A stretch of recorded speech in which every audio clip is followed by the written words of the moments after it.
Hola amiguitos de sounds.of.rock, ¿cómo están? Espero se le estén pasando chido. Miren nomás con quién estoy, con los carnales de Obscura.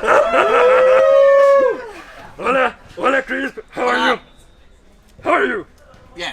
Bien. Muy bien. Do you know speak English? Oh, we speak English, yeah, I'm fine. Okay. ¿Y Spanish? Okay. Hi Stephen, how are you? I'm doing fine.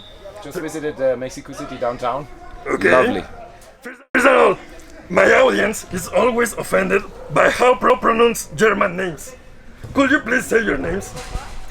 Christian Münzner. Münzner. Münzner. Münzner. Münzner. Pues vale verga. Christian Münzner. Münzner. And you? Steffen Kummerer. ¿Qué? Steffen Kummerer. Stephen Comer. Ahí está, putos, para que no me anden chingando, que no sé alemán. Okay, let's start with the questions. It has been 10 years since the first time that you came to Mexico. In that occasion, you opened for Moonspell. What do you remember of this first time? Well, the very first time we played in Circa Volador, it was entirely crazy. I think it was the biggest show we ever did outside of Europe, and definitely the loudest. I still remember that concert very, very well. It was absolutely insane. Also, all the people. Do you remember when we went out and had to write 1 or 2 signatures, autographs? I remember the bootleggers, and I remember that you cut your hair short before we played the show. Okay. Yeah. So, and tell me, what's the biggest difference that you note in the Mexican audience? I think they're, for the most part, way more enthusiastic than what we're used to back in Europe or even in the US. So the Mexican fans seem to be very passionate compared to most other countries that we play, I would say. Absolutely. Also, don't play too often in Mexico. Unfortunately, we only come over here every couple of years. So when we play, everybody is here. I mean, tonight the show is sold out. It's the first Mexican show we ever played that is entirely sold out. That's absolutely incredible, and I'm very, very grateful for that. And then that just shows how passionate people are here. And you will listen to it. It's so loud. It's so intense. It's sweaty. It's fantastic. Okay, yes. We're great fans, yes? Obviously. ¡A huevo! in this new record, I can hear some difference with the previous Obscura albums. The easiest to note is the voice. Now you are using a high-pitched voice. What's the intention of this change? I'm old. What? ¿Qué dijo? ¿Qué dijo Destroyer? Can you repeat that again, please? Okay. What's the intention to use a high-pitched voice? I'm old. Okay. Ya está viejito, dice. Yo también. Basically, it's quite natural. I always adjust the vocals to the songs, as Chris said.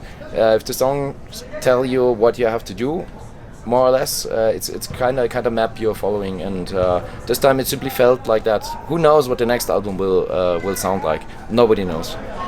That's great.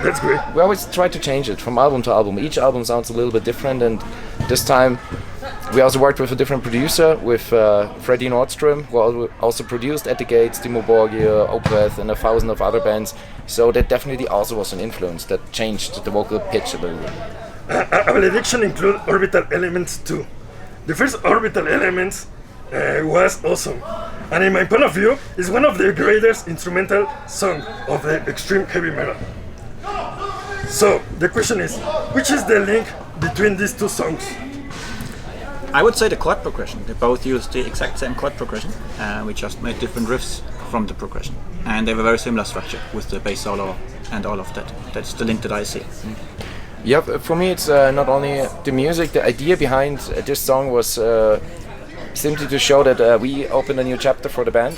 Back then, when we released the first part, Orbital Elements 1, so to say, on Cosmogenesis, the entire band was in a certain new situation. We signed our new record deal back then. We had a new lineup together, and now releasing a Valediction, it's exactly the same.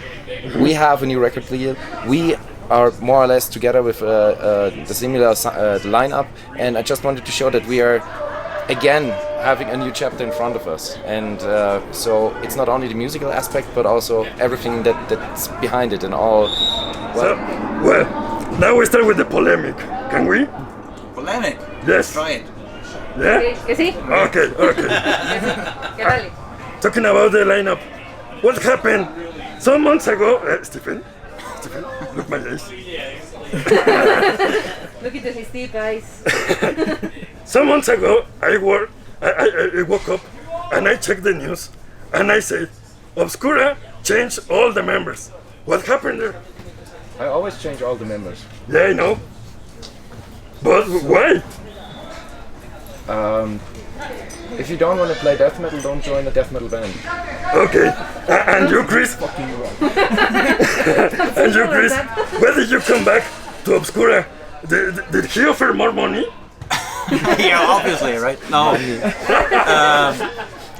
Yeah, it would be nice, though. But Wrong no, topic. Yeah, wrong time.